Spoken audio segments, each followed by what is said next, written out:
Really encouraged that hundreds of Delawareans came out to this first Opportunity Africa conference. We had folks who came because of their interest in and concern about human rights and development, human trafficking and the famine in the Horn of Africa. And we had other folks who came out because they were interested in hearing about business opportunities.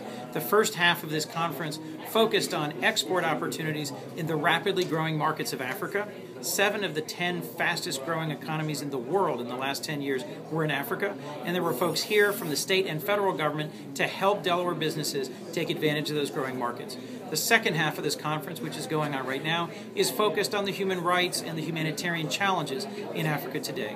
Whether it's the food security challenges in Somalia and Ethiopia and Kenya, or the human rights challenges in countries like the Democratic Republic of the Congo, we've got great and well-known national advocacy groups like CARE or the One Campaign that are currently presenting to groups of interested Delawareans who, because of their faith or because of their values, are actively engaged in fighting for progress in Africa.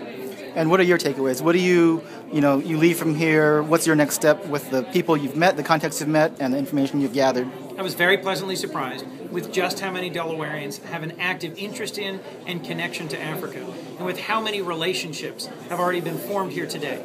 We had a great meeting between the University of Delaware and Delaware State University to talk about shared research, student programs, and initiatives in partnership with AID. We had a conversation with business leaders from DuPont to smaller startup companies like Wise Solar or SantaCell. So I think there are greater opportunities in Africa than even I might have appreciated for the people and the companies of Delaware, and it's my hope that in the weeks ahead I'll be able to follow up on those. The great folks who work with me will be able to weave these into a fabric of opportunity for Delaware in the year ahead.